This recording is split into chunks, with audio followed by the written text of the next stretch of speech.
Hey guys, welcome back to Brushes and Books. I'm Nicole, and today we're going through my June wrap-up video.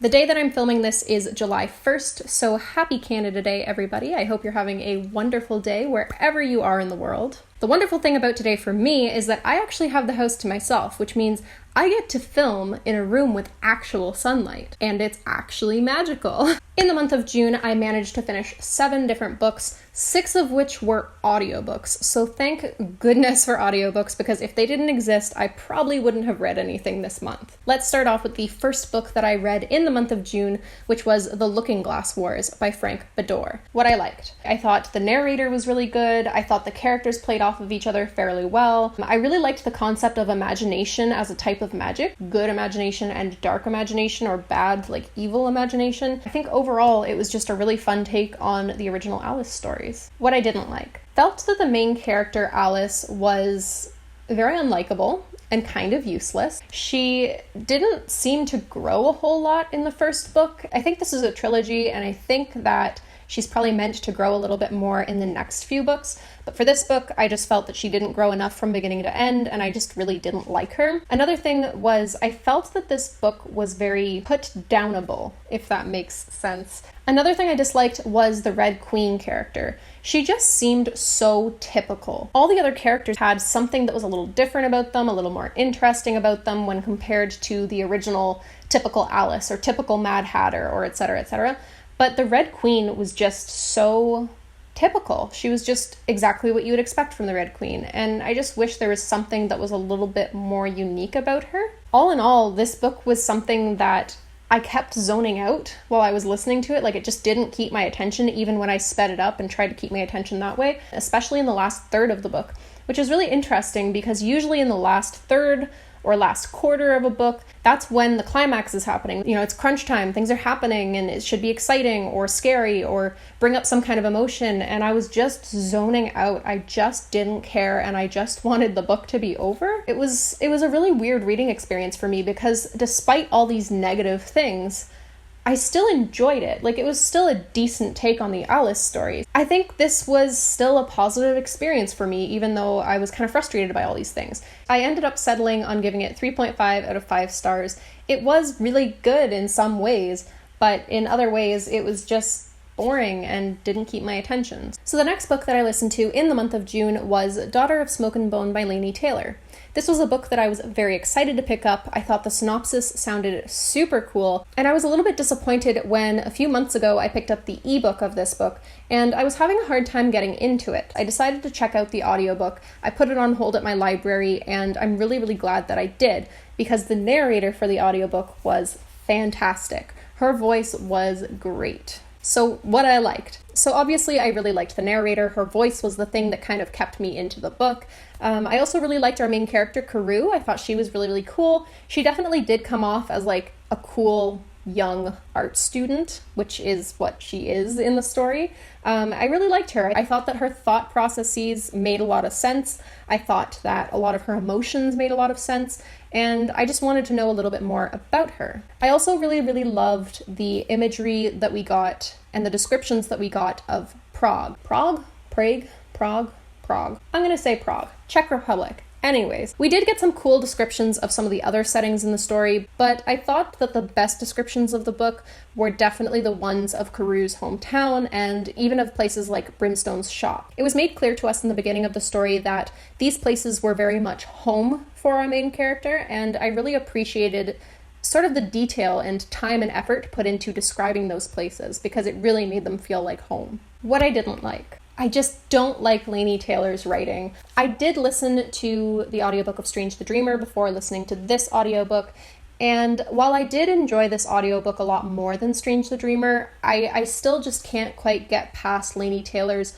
sort of long-winded, slightly lyrical writing style. It's just not a style that I really resonate with, I guess. I have no doubt that she's an amazing writer. I can see that her craft is really, really, like, well done. It's just not something that I particularly like. This was another case, just like in the Looking-Glass Wars, where I felt like my attention in the last bit of the book just wasn't being held as much. One other thing that I wasn't a huge fan of, which I guess this is kind of like a minor spoiler alert, I'm not really sure. But there are aspects of like Karou having a past life, which is kind of explained in this book. To be honest, I had to look up like notes on the internet to understand what I was listening to, and I think it's because I kept zoning out because I was getting bored with the story that all of a sudden we were talking, like the audiobook was talking about new characters and stuff, and I was just like, wait, what? Who is this? What happened? Huh? Maybe that's just me. Maybe I just have a terrible attention span. I don't know, but I was just so bored that it was so easy to just zone out, and that was really unfortunate for me. Maybe it's just not my kind of thing. Maybe I'm just not into her writing style. Maybe there's a lot of reasons why this book didn't resonate with me, but anyways, I still gave it 3.5 out of 5 stars. I still see it as a positive experience. I still enjoyed it enough to give it that many stars. I just didn't quite feel like it was a 4-star because I kept zoning out so much. The next book that I finished in June was The One by Kiera Cass. This was another audiobook. I actually did the whole selection series on audiobook. I pretty much had the same issues with this book as I did with the first and second book, the selection and the elite. So first off, let's talk about what I liked. Overall, I think that the writing in the third book was slightly better than the first and second book, so I did definitely appreciate that. I also thought that this was like a nice resolve to America and Maxon's story. It was a good ending. Another thing that I actually really like about these books in general is the fact that they are short. They are not deep stories, they are not plot-centric stories, they're not really super anything. They're kind of just light, low-stakes stories, and if they were any longer than they are, I don't think I would have liked them very much. So another positive thing that I'm going to say about this whole series in general is that the stories are appropriately long. They're not super long and they're not super short. They're just like kind of at the right length. Things that I didn't like, the writing is still not too great. The characters are not super deep. The plot is kind of boring and anticlimactic. In this book specifically, I was a little bit frustrated that the climactic moments happened kind of all within like 1 or 2 chapters, and we didn't have a lot of time to see the characters really resolve to themselves what had happened in their lives. So I would have liked maybe a little bit more of, I don't know what it's called. Is it called like a denouement? You know that thing that you learn about in English class after the climax, that little like, I think it's called denouement. I don't know. You know, the after. I would have liked to see a little bit more of the after in this story. Also, just like in the first and second books, this narrator, I don't like this narrator. I think her name is Amy Rubinate. And I'm very sorry, Amy, but your voice was very, very monotonous and monotone, and I just don't like it. I'm sorry. I kind of wonder what I would think about these books if I hadn't listened to them on audiobook, but I feel like this is not the kind of book that you read over. Its charm comes from not knowing exactly what's going to happen, even though we all kind of know what's going to happen from the beginning because of how the books are named. I don't know, I don't think I'm ever going to want to read them again, but I do wonder if I would have liked them more if I didn't have this lady narrating. Overall, I did like the third book more than the first and second books, and I gave the first and second books 3 stars, so this book is getting 3.5 out of 5 stars. Next up, the one actual physical book that I read in the month of June was The Hidden World by Alison Baird. This was a story that I found at Value Village. It was supposed to be kind of like an epic fantasy story that involved some Celtic folklore, so it was really intriguing to me, and I was really excited to get into it this month. I guess I should probably mention the plot to you guys. The plot of this book is basically we're following our main character, Maeve, and basically her parents seem to be having some issues. Maybe they are leaning towards getting a divorce, and so she goes out east to Newfoundland from where she lives in Ontario. She goes out east and she lives with her aunt and uncle for some time. While she's there, she ends up discovering that this book that her grandmother wrote about this hidden world, where it's like a fantasy world where there's tons of like Celtic folklore and like Arthurian legends and stuff kind of put into the book. She actually finds out that that book is based on a real place, and she ends up kind of going back and forth between this hidden world and her own world, and she goes on this big adventure, and it's this whole big thing. What I liked, this book took place in Canada.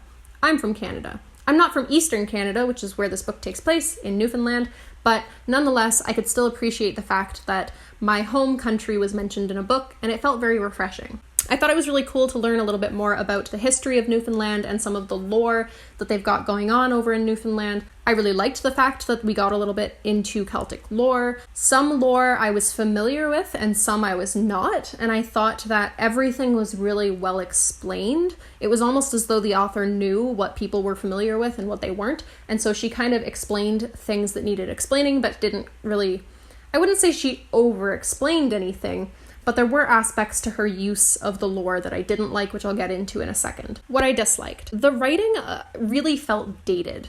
And it's really weird because this book came out 1999, 2000. I've read books that came out earlier than that didn't feel quite so dated, so I don't know what it was about the writing. It was very simple writing. It felt a little bit young at times, but I'm not really sure what it was, but it just felt dated to me. Something else that I wasn't a huge fan of were kind of the characters and the plot being so plain.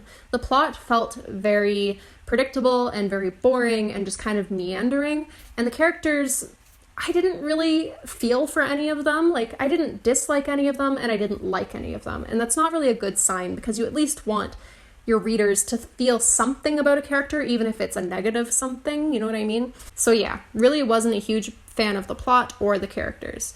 Probably my biggest problem with this book, and it's really weird because it's one of the book's strengths and one of its weaknesses, is the lore. I really did enjoy the lore, as I said before, but there were times that it was kind of just like this huge lore info dump, and I just didn't want to hear that. The book in the beginning had a glossary of terms so that you knew how to pronounce certain words because a lot of very specific wording ended up in the story, and that was cool at first, but then there were times in the story that you would have had to flip back and forth to the glossary like 4 times in every sentence, just for the sentence to make actual sense and be pronounced properly. So eventually it was just like, okay, whatever, that word is that word. You know, you do that thing in your head where you don't actually pronounce a word, you just see the word and you're like, that word.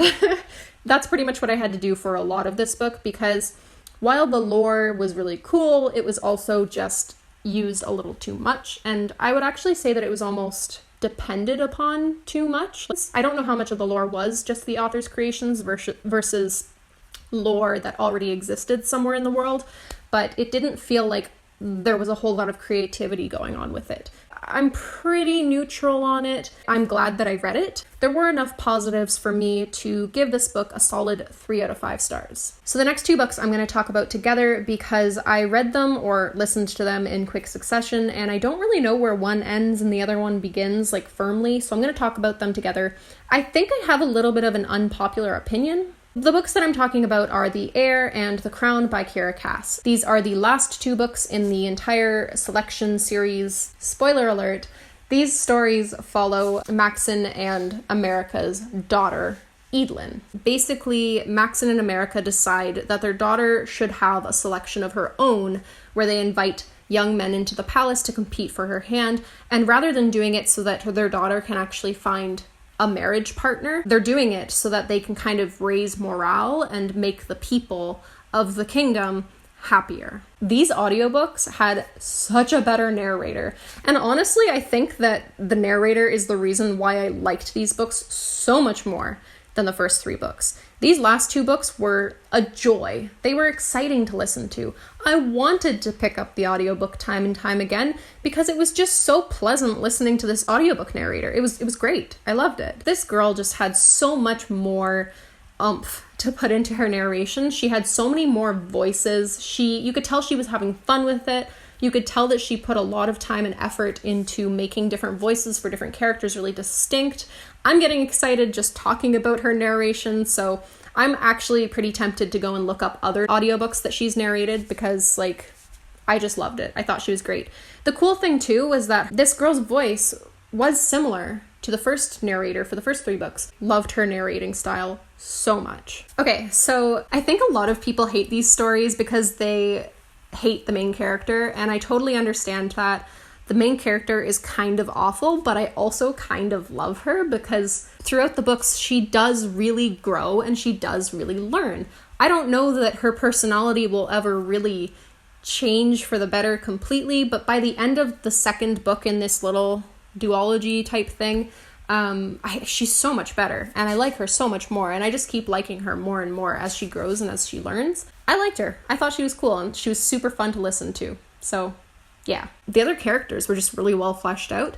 I still thought that Maxon and America were kind of boring. I feel like they were just written to be boring, and that's just who they were, and that's just who they continued to be in these books. All of the young men who went to Eadlin's selection, they were so different, and they were so much fun. I really liked a lot of them, and Henry, what a cutie. He's my favorite. I love Henry. I also thought that in these books, the writing and plot and everything was just done better. I still wouldn't say that it's done spectacularly. I wouldn't say that it was wonderful or great or anything, but I will say it was definitely better than in the first 3 books. Yeah, I don't know. I think my major positive points for this one were definitely the narration, so much better, and the main character. I thought she was terrible. She was, but I liked listening about what she was doing. It was fun. What I didn't like, again, the writing is not amazing, but it was better. Something actually that I had a big issue with, okay, I get that this selection is being held for a different reason than the selection was being held for in the first 3 books. It just felt like such a different thing. In the first 3 books, the selection for Prince Maxon with all of the ladies had to learn how to entertain foreign parties. They had to learn about politics and laws and things about the kingdom. Whereas in these last 2 books, the young men that came to compete for Princess Eadlin, they kind of just were being pulled around on a string by her, for fun. And it was weird because Prince Maxon kept giving his daughter different pointers on how to make the selection better, but never once did he actually say, maybe you should do this thing that will actually make these men better partners for you in the future. Things like learning to entertain foreign parties, things like learning the laws of the kingdom, all these things that the girls had to do. It was really weird that the boys never had to do it. And again, I understand that this selection was held for different reasons, but it just didn't, it felt so different in my head, and I thought that was really weird. So since I enjoyed these books a lot more than the first 3 books, I gave them both 4 out of 5 stars. Moving on, let's move on. What else did I read? I listened to one more book in the month of June, and that was What If by Randall Munroe. If you guys have seen my announcing Buddy Reads video that I did with my friend Sarah, in there I announced 4 books that my friend Sarah and I are going to buddy read together within the next month or so. What If was one of the books that we decided to buddy read. It's a nonfiction book. It's a really fun book about answering hypothetical questions, but to the nth degree. The audiobook was narrated by Will Wheaton, and it was fantastic. He's a great narrator. There's a game I played with some of my friends at a games night, and it was called Secret Hitler, and he was the narrator for that as well. I just kept thinking about his hilarious narration in that game. It was wonderful. That's all I'm gonna say. I'm not gonna say anything else about what I thought about the book, or what my reading experience was like with the book or any of that, because I do want to save that for when I talk about it with my friend. Overall, I think I ended up giving What If 4 out of 5 stars, and I really enjoyed it. So in the month of June, there were also a few books that I DNF'd.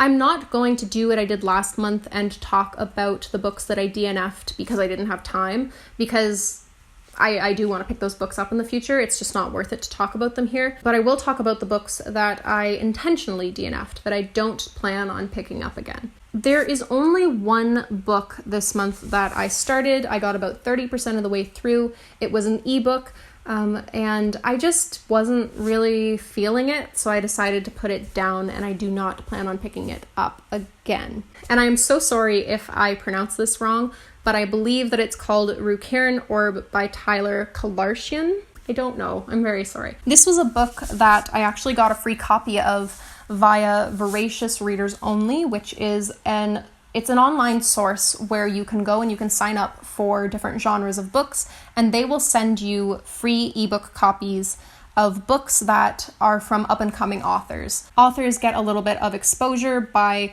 giving out free copies in exchange for honest reviews, and then readers get free books, which is pretty darn awesome. Even though I DNF'd this book, I did want to kind of support the cause, I guess, and mention Voracious Readers Only here, because I think it is such a good system. But let's get a little bit into this book and why I decided to put it down. So this book, again, so sorry if I pronounce things wrong, but I call it Rucairn Orb. This book follows mostly two characters. Both seem to wake up, I think, in a forest, and their memories are wiped, and they decide that they need to go north in order to find out what happened to them. Basically, it's a fantasy adventure story. And the reason why I ended up putting this book down, I've got a full written out explanation that I'm going to post on my Goodreads once this video goes out. Basically, it was just not my favorite writing style. I think my biggest issue with the writing style was just that it felt like there wasn't one. It was just very, very simple, plain writing. The plot was very simple, the characters were very simple, and I think it was all just a little bit too simple for me. There were lots of reviews over on Goodreads where people really enjoyed this story, they thought it was great. A lot of people said that they found the characters annoying at first, which I totally understand because the main characters, they're a little bit annoying at first, for sure. Rather than forcing myself through the rest of the book and then disliking it or feeling negative about it, I just decided to put it down at this point and say, you know what? This is not the book for me. There are things about this book that I really liked and that I really think show a lot of promise for this author. For example, it's very clear to me that the author has a really good idea of what his world looks like and how people interact within it. And I really hope that he keeps on writing. I'm pretty sure that there's a second book in this series. I hope that he keeps writing beyond this series, and I hope that he keeps writing to develop his craft, because I think that he has a lot of promise. There's a lot of potential there for him to write something really, really good. I think this in general just wasn't my thing, and I think that the writing does need to be developed, as I said, but there's definitely something there. So I really, really encourage the author to keep going and keep writing, and I'd be very interested to see where he's at with his writing in a few years' time. That being said, I want to say thank you so much to Tyler, the author, for sending me a free copy of this ebook, and also to Voracious Readers for setting up a service that's really, really amazing for both writers and readers alike. Obviously, this is in no way like some kind of paid promotion or anything. I'm not sponsored by them or anything like that. I just think it's a really, really good system, and I really hope that they continue doing this kind of thing. That concludes the 8 books that I read or attempted to read in the month of June. Thank you guys so much for watching. If you enjoyed this video, do not hesitate to like and subscribe for future videos. Also, if you've read any of the books that I've read and maybe you have similar or differing opinions to me, definitely leave that down in the comments below. I would love to strike up a conversation with you guys about what I read. Also, if you guys have any recommendations, I'm always looking for recommendations down in the comments section below. Thank you guys so much for watching, and I hope to see you next time.